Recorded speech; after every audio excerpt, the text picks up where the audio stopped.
Pemirsa, apa alasan utama dari mundurnya waktu bagi calon ASN dan PPPK untuk diangkat menjadi abdi negara? Untuk membahas lengkapnya sudah bergabung bersama kami ada Wakil Ketua Komisi 2 DPR RI Bapak Zulfikar Arsesadikin dan analis kebijakan publik Bapak Agus Pambagio. Selamat sore Pak Zulfikar, selamat sore Pak Agus. Selamat sore Fikri, selamat sore Pak Agus. Baik, saya akan ke Pak Zulfikar terlebih dahulu. Pak Zulfikar, sebetulnya penundaan pengangkatan CASN ini apakah merupakan hasil keputusan rapat antara Komisi 2 dengan Kemenpan RB? Fitri, mestinya diundang satu lagi dari Kemenpan RB atau BKN ya, karena semangat kita di Komisi 2 waktu rapat itu berdasarkan kesimpulan yang kita dapat dari pendapat dan pandangan teman-teman Komisi 2, kita itu maunya mempercepat penataan dan penyelesaian, dan waktu yang kita berikan itu adalah waktu untuk batas akhir penataan dan penyelesaian tersebut, bukan waktu dimulainya gitu. Ini kelihatannya ada perbedaan pemahaman yang mengimplementasikan hasil rapat tersebut. Demikian Fitri. Oke, tapi kemudian sampai Menteri ini menegaskan bahwa penyesuaian jadwal pengangkatan CASN 2024 ini merupakan keputusan bersama antara pemerintah dengan DPR RI. Artinya ada salah tafsir atau bagaimana Pak Zulfikar? Ya, keputusan bersamanya sebenarnya kan kalau kita ikuti proses rapat itu adalah mempercepat penataan dan penyelesaian, dan sekali lagi waktu yang kita berikan itu adalah batas akhir penataan dan penyelesaian itu, bukan dimulainya, termasuk dimulainya pengangkatan. Kalau kita sih maunya kalau memang tahapan itu sudah selesai, yang CPNS maupun CP3K tahap 1 yang saat ini sudah pengisian daftar ROTIDU dan pengusulan NIP, ya udah di SK-kan saja. Kan Maret ini ya yang formasi 2024 itu yang tahap 1 dan PNS itu. Mestinya kan April atau Mei sudah keluar tuh pengangkatannya. Lalu yang tahap 1 juga kalau memang harus Juli ya Juli keluar, begitu Fitri.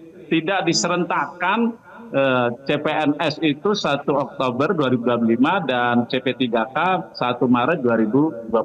Ya berangsur-angsur saja begitu. Oke. Baik, Pak Agus, apabila kita lihat ini nampaknya ada perbedaan pandangan antara dari Menpan RB dengan Komisi 2 DPR sendiri. Ini menurut Anda seperti apa? Karena kan sebetulnya para CASN ini sudah terlanjur kemudian gelisah, resah mendengar kemudian adanya informasi mengenai penundaan pengangkatan. Ya, bagus Pak Zul. Saya senang kalau ada perbedaan. Kalau nggak ada perbedaan ngikut ngekor aja terus, kita masyarakat tidak suka, Pak. Jadi perbedaan itu bagus dan itu harus diteruskan. Nah, terkait dengan CPNS ini, ya ngapain diundur dulu. Tapi saya menduga pasti karena pemekaran kementerian, institusi, ya itu lalu dampaknya kepada positioning dari masing-masing CPSN. Karena mau kemana dia, mau ditaruh di institusi mana, lembaga mana, pemerintah daerah mana. Kan ada pemekaran juga. Kemudian terkait dengan gaji, dengan anggaran. Jadi pasti Bu Rini juga memikirkan hal itu. Gimana caranya, belum jelas nih dari Kementerian Keuangan. Kan pengalaman saya menyatukan 2 kementerian 10 tahun yang lalu, itu perlu waktu 1 sampai 2 tahun baru beres. Nah ini kan baru berapa bulan, pasti kelabakan semua, termasuk Menteri Keuangan dan Sekretariat Negara. Jadi ya seperti ini sekarang, ya korbannya adalah para CPNS dan P3K ini. Nah saya mendukung Pak Zul, Pak jangan nurut saja Pak, Bapak harus punya pendapat dalam hal ini. Itu. Oke, Pak Zulfikar, nah ini mengenai respon dari masyarakat sendiri, kan ini banyak kemudian mendapat aksi penolakan di media sosial, kemudian sudah viral, kemudian ada juga yang membuat petisi online, ada kemudian yang mengeluh karena sudah resign dari tempat kerja tapi kemudian tidak mendapat kepastian seperti itu. Nah ini bagaimana DPR sebagai kemudian Dewan Perwakilan Rakyat ini kemudian mengakomodir aspirasi-aspirasi CASN yang saat ini sedang gelisah, Pak Zulfikar?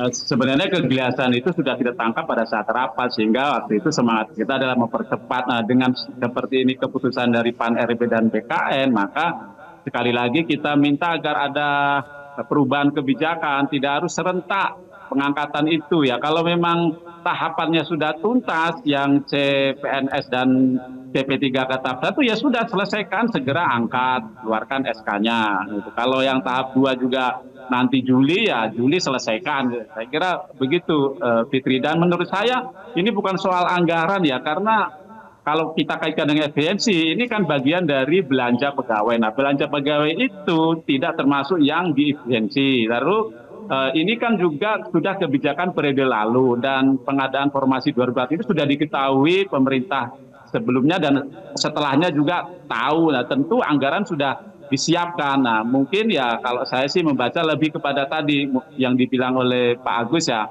kira-kira perlu ada penataan formasi dengan adanya pemekaran di kementerian dan di lembaga. Kira-kira itu, Bu Fitri. Oke, Pak Agus, artinya ketika kemudian DPR memiliki pandangan yang berbeda dengan Kemenpan RB, apakah kemudian masih ada peluang bahwa pengangkatan CPNS ini sesuai tadi dikatakan oleh dari Komisi 2 dipercepat seperti itu jika memang sudah tidak usah kemudian serentak dilakukan pada bulan Oktober 2025 untuk CASN? Ya tentu bisa saja ya, karena kalau itu betul, saya tidak melihat belum melihat notulennya. Ini barusan ada yang kirim ke saya, nanti saya baca dulu. Nah ya maksud saya bisa saja itu dilakukan. Karena memang beberapa daerah kalau saya lihat ya Pak Zul, itu ada pemerintah daerah yang sudah melakukan rekrutmen nih. Nah ini juga berbahaya, dan ini bagaimana tanggung jawab Kemendagri ini ya untuk ini. Apakah betul serentak, ternyata sudah ada yang bocor, nih data masuk ke saya nih.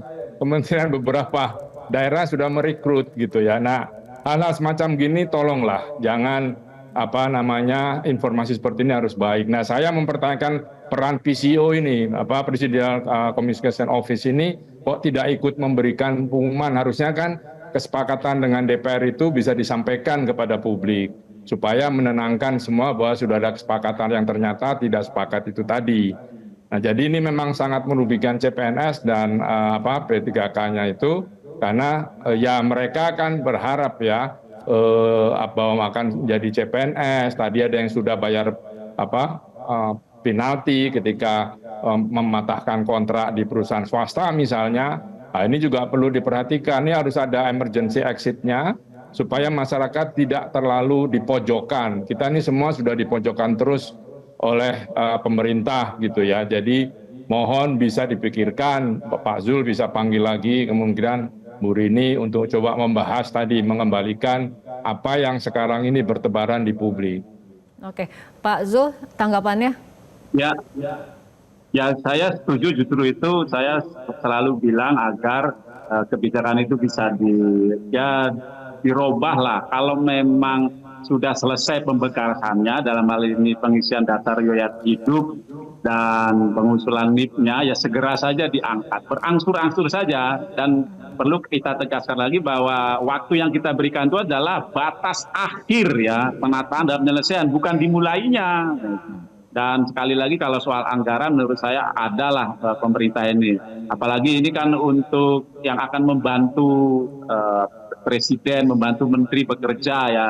ASN ini kan baik PNS maupun P3K sebagai pelaksana kebijakan publik dan pelayan masyarakat. Nah, kalau kita pun tidak bisa memastikan nasib mereka, nah bagaimana nasib yang akan dilayani dan yang akan mendapatkan dampak dari pelaksanaan kebijakan itu. Mudah-mudahan dengan kita hadir di Metro TV, diundang di Metro TV ini, dan semakin banyaknya yang menyampaikan aspirasi dengan berbagai bentuk, pemerintah bisa merubah kebijakan serentak pengangkatan itu. Kalau memang bisa berangsur-angsur, ya lakukan berangsur-angsur saja sesuai dengan proses yang sudah dikerjakan oleh teman-teman CPNS dan CP3K. Demikian Fitri.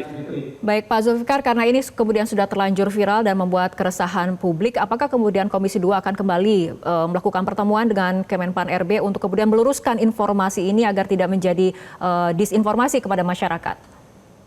Bisa juga nanti kita akan lihat rapat pimpinan, rapat kapoksi atau internal komisi, bisakah kita panggil. Kalau memang harus kita panggil Fitri. Ya, Mbak Fitri, ini ada saya baca nih kesimpulan rapat dengan DPR dengan Komisi 2 Pak Zul. Nomor 4 itu dalam rangka percepatan penjalangan CPNS untuk untuk formasi itu PAN RB dan BKN menyelesaikan pengangkatan CPNS pada bulan Oktober tahun 2025. Jadi betul Pak Zul, menyelesaikannya. Jadi dari sekarang sudah bisa sebetulnya diangkat. Gitu Pak Zul. Ya, berarti sama saya dengan Pak Agus kan. Batas Ini kesimpulan penyelesaiannya waktu yang kita berikan itu kan, bukan dimulainya kan gitu. Ini kesimpulan rapat kerja Rabu 5 Maret Pak. Ya Pak Agus, terima kasih. Baik, terima kasih Pak Zulfikar dan juga Pak Agus telah berbincang bersama kami sore hari ini di Metro hari ini.